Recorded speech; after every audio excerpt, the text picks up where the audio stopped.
Good evening, friends. Today we are starting our next topic of financial management. That name is investment appraisal methods. Investment appraisal methods में हमारे देखो types of investment proposals हैं. तो types of investment proposal में क्या कौन कौन से आते हैं हमारे, तो ये मैं अपनी पीडीएफ से पढ़ाऊंगी. उससे पहले हम ये पढ़ लेते हैं कि जो कि टर्मिनोलॉजी फाइनेंशियल मैनेजमेंट में यूज़ होती है. Term investment decision, investment projects and investment proposal are generally associated. किससे एसोसिएट होते हैं वो? Application of long term resources. देखो इतना आपको पता होगा कि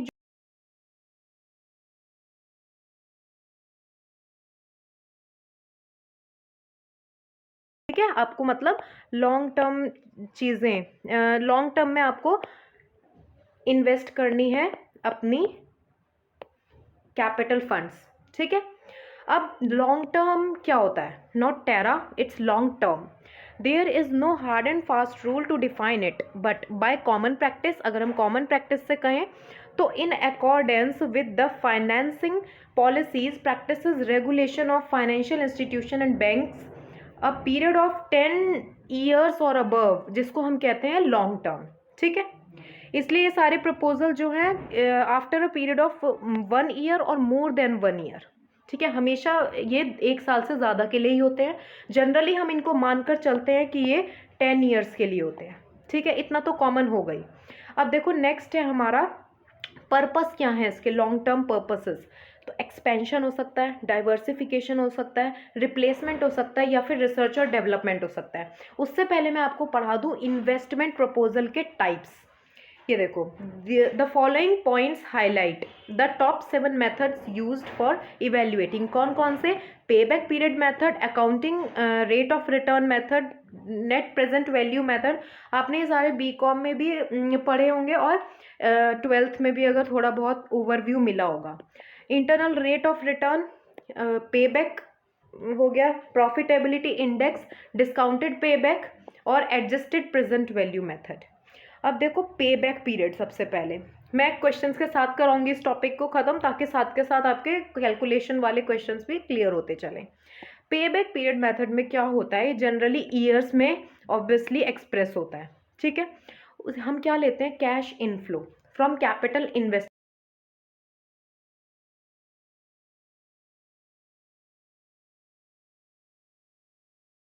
वेट करते हैं कैश आउटफ्लो से. ठीक है, the method recognizes the recovery of original. कितना आपको ओरिजिनल कैपिटल इन्वेस्ट की गई है प्रोजेक्ट में, उससे उस मेथड से हम रिकॉग्नाइज करते हैं रिकवरी कितनी हुई है आपके कैपिटल जो आपने इन्वेस्ट की थी ना, उससे आपको कितना वापस इनफ्लो मिल रहा है, कितना रिटर्न मिल रहा है. Next, at the payback period the cash inflow from the project will be equal to the project cash outflow. Next है this method specify the recovery of time. ये बताता है हमें कि कितने साल के अंदर अंदर, जैसे इस क्वेश्चन के साथ आपको पता चलेगा, क्लैरिफाई हो जाएगी जो ये थ्योरीज में लिखी हुई है. This method specifies the recovery time by accumulation of cash inflows inclusive of depreciation. Depreciation को क्या कर लेते हैं? ये इंक्लूड करता है. और हमारा जो अकाउंटिंग रेट ऑफ रिटर्न होता है वो हमेशा क्या लेता है? After depreciation. ये फर्क होता है हमारा किस किस में? पे बैक पीरियड में और अकाउंटिंग रेट ऑफ रिटर्न में. ठीक है, ये डेप्रिसिएशन को इंक्लूड करता है और वो एक्सक्लूड कर देता है. Now the length of the time this process takes gives the payback period. कितना टाइम उसको चाहिए उस प्रोजेक्ट को, ताकि हमारी जो रिकवरी है वो हो सके इन्वेस्टमेंट जो हमने की है. अब देखो क्वेश्चन पढ़ो ध्यान से.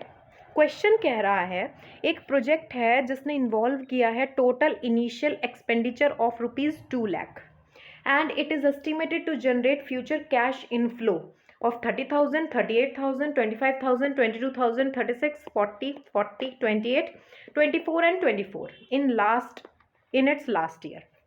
अब देखो, हम सबसे पहले इस क्वेश्चन को क्या करेंगे, आप चाहें तो वीडियो पॉज करके इसको सॉल्व कर सकते हैं और हम आगे अपने सॉल्यूशन पर चलते हैं. सबसे पहले हम इसको सीरियल वाइज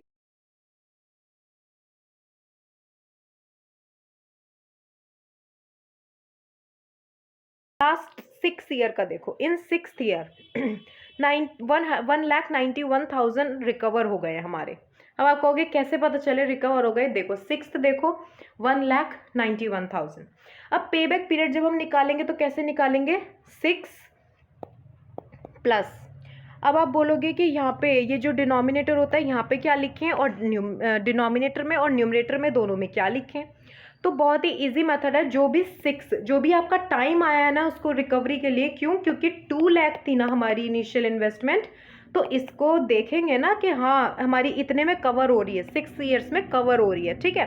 ज़्यादा है हमारी इन्वेस्टमेंट लेकिन उसके करीब यही है ना। नेक्स्ट तो हमारा बहुत बड़ा हो गया, 2,31,000 हो गया इसलिए, ठीक है। तो 6 प्लस, अब देखो 2 लाख में से माइनस करो 1,91,000, कितना आया हमारा 9,000, ऊपर आ जाएगा हमारा 9,000 न्यूमरेटर में। डिनोमिनेटर में क्या आएगा, जो 6 का इनफ्लो होगा अपॉन 40,000, ठीक है। क्लियर हो गया अच्छे से, इससे ज़्यादा और इस क्वेश्चन में कुछ नहीं आएगा। तो हमारा इंटू 12 करेंगे तो 6 ईयर 3 मंथ्स आ जाएगा। नेक्स्ट टॉपिक है हमारा accounting rate of return. Accounting rate of return में क्या है कि इसको क्या जाना जाता है, रिटर्न ऑन इन्वेस्टमेंट और return on capital employed method, जो एम्प्लॉय करता है normal accounting technique to measure the increase in profit expected to result from investment by expressing the net accounting profit arising from the investment as a percentage। कितना percent हुआ आपको profit, वो capital investment से आपको पता चलता है। देखो इसका फॉर्मूला देखो, सबसे पहले इजी वे में बताते हैं।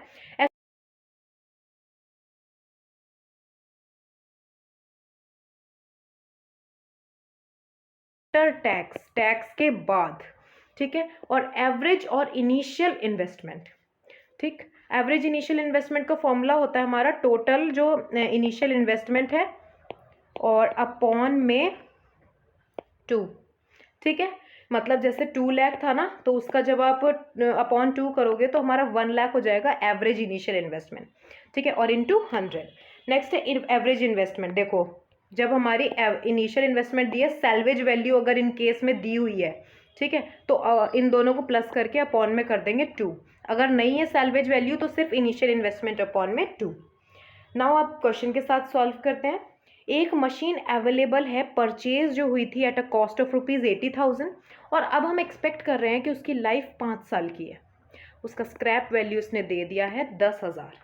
तो अब जब हम एवरेज वो निकालेंगे एवरेज इनिशियल इन्वेस्टमेंट, तो कितनी आएगी हमारी, अभी बताया ना 80,000 प्लस 10,000 अपॉन में 2, तो कितनी आ गई 45,000, ठीक है। ये हमें आगे काम आएगी, इसको मतलब निकाल के रख लो वैल्यू को। अब हमें इसमें निकालना है टोटल प्रॉफिट क्या है before depreciation over the life of machine. तो टोटल प्रॉफिट कैसे निकलेगा हमारा, इन सबको ऐड करके, ये प्लस ये प्लस ये प्लस ये आ गया 1,10,000, ठीक है। आप इसको सॉल्व कर सकते हो, कोई दिक्कत की बात नहीं है, यहाँ पे सारा सॉल्यूशन भी दिया हुआ है। एवरेज प्रॉफिट अगर हमें निकालना है तो कैसे करेंगे, ऑब्वियसली जो हमारी वैल्यू आई है इसको डिवाइड कर दो 5 से, तो आ गया हमारा 22,000। अब टोटल डेप्रिसिएशन कैसे निकालें, हमें दिया था 80,000 उसकी कॉस्ट, माइनस कर दो सैल्वेज वैल्यू। जब आप 10,000 माइनस करोगे तो 70,000 हमारी हो गई total depreciation.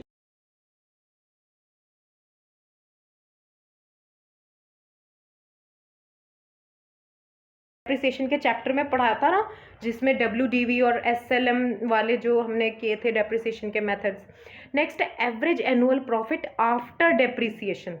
Average annual profit जब हम आफ्टर डेप्रिसिएशन निकालेंगे तो क्या होगा हमारा 22,000, जो हमारी यहाँ पर वैल्यू आई थी एवरेज प्रॉफिट की, ठीक है, एवरेज प्रॉफिट और माइनस कर देंगे फिर एवरेज डेप्रिसिएशन, तो हमारी आ जाएगी आफ्टर डेप्रिसिएशन। मैंने आपको ऊपर बताया था ना कि पे बैक में क्या करते थे, वो पे बैक में हमेशा इंक्लूड करते हैं डेप्रिसिएशन, यही मैं डिफरेंस बता रही थी, इंक्लूड डेप्रिसिएशन, और यहाँ पे क्या किया इन्होंने आफ्टर माइनस करके निकाला ये एवरेज एनुअल प्रॉफिट। नेक्स्ट अब हम निकालेंगे ओरिजिनल इन्वेस्टमेंट कितनी की ज़रूरत है, तो कितने की ज़रूरत है, जब एनुअल रेट ऑफ रिटर्न है हमारा 8,000 डिवाइडेड बाय 80,000। 8,000 कहाँ से आया बचाओ, बताओ अब मुझे, यहाँ से average annual profit after depreciation, इसके आप फॉर्मूला लिख लो, एवरेज एनुअल प्रॉफिट अपॉन में जो हमारी कॉस्ट ऑफ इन्वेस्टमेंट है, ठीक है, और इनटू में 100। इससे क्या निकलेगा हमारा अकाउंटिंग रेट ऑफ रिटर्न। मैंने बताया था ना परसेंटेज में निकलता है हमेशा, तो वही है। अब एवरेज इन्वेस्टमेंट कितनी है 80,000 प्लस 10,000 अपॉन में 2, ये तो मैंने आपको ऊपर ही निकाल कर बता दी 45,000, तो ये आ गई हमारी 10%। अब क्या करोगे, average accounting rate of return निकालना है ना हमें, मतलब अकाउंटिंग रेट ऑफ रिटर्न निकालना है ना, तो अकाउंटिंग रेट ऑफ रिटर्न कैसे निकालोगे, एवरेज एनुअल प्रॉफिट जो हमने ऊपर निकाल लिया 8,000 divided by average investment upon average investment. पता है इग्नू वाले बहुत चालाक होते हैं, वो कहते हैं कि हमें सिर्फ और सिर्फ एवरेज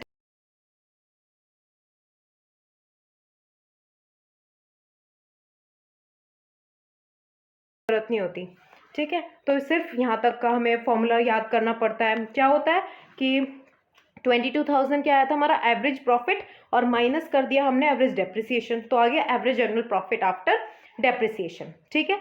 आई होप आपको ये दो मेथड्स क्लियर हुए होंगे। कई बच्चों की शिकायत थी कि मैम आप वीडियो बहुत बड़ी बना देते हो तो आप थोड़ी छोटी कर दो, तो इसलिए आज हमने 2 मेथड्स कवर किए। कल हम एनपीवी और बाकी जो यहाँ के बचे हुए मेथड्स हैं, ये आईआरआर और एनपीवी प्रॉफिटेबिलिटी इंडेक्स, ये 3 को कवर करेंगे, ठीक है। और फिर उसके बाद हमारी ये 2 जो इम्पॉर्टेंट हैं, बट इतने ज़्यादा इस पर क्वेश्चंस नहीं आते, बट हाँ थ्योरी वाइज इम्पॉर्टेंट है तो थ्योरी कर लेंगे इसकी, ठीक है।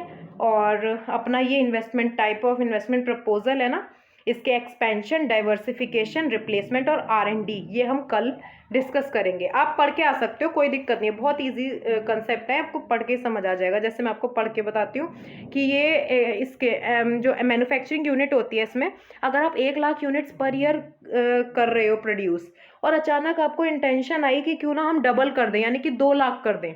किसको पैसे कमाने की मंशा नहीं होती, सबको होती है, तो इन्होंने भी सोच लिया कि बढ़ा लेते हैं।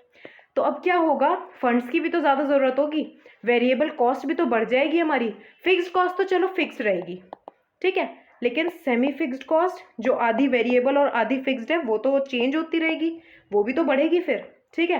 तो फाइनेंशियल रिसोर्सेज इसमें क्या हो जाएगा, वर्किंग कैपिटल वो भी बढ़ जाएंगे, ठीक है। ये देखो फाइनेंशियल कैपिटल, वर्किंग कैपिटल, ये भी बढ़ जाएगी। अब कैपेसिटी अगर हमने ज़्यादा करी है तो ऑब्वियसली हमें investment of funds long term के लिए वो भी ज़्यादा ज़रूरत होगी। इसी तरह इंफ्रास्ट्रक्चर, प्लांट, मशीनरी और अदर,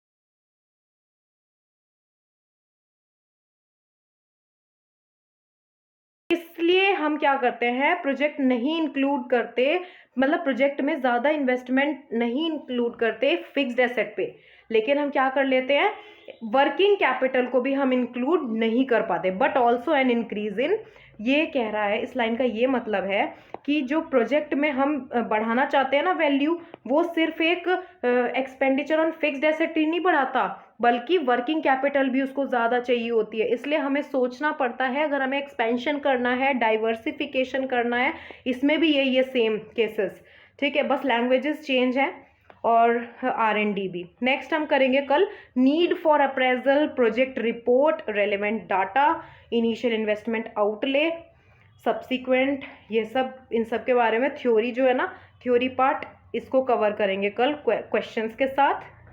ये देखो जो मैंने आज कराया ना, ये इसमें यहाँ पे दिया हुआ है मेथड्स जो है, तो हमने क्वेश्चन तो अच्छे से पढ़ लिए। अगर इसमें कोई भी दिक्कत हो तो आप मुझे बता देना, मैं आपको सॉल्व करके बता दूंगी कि कौन सी वैल्यू कहाँ से आई है।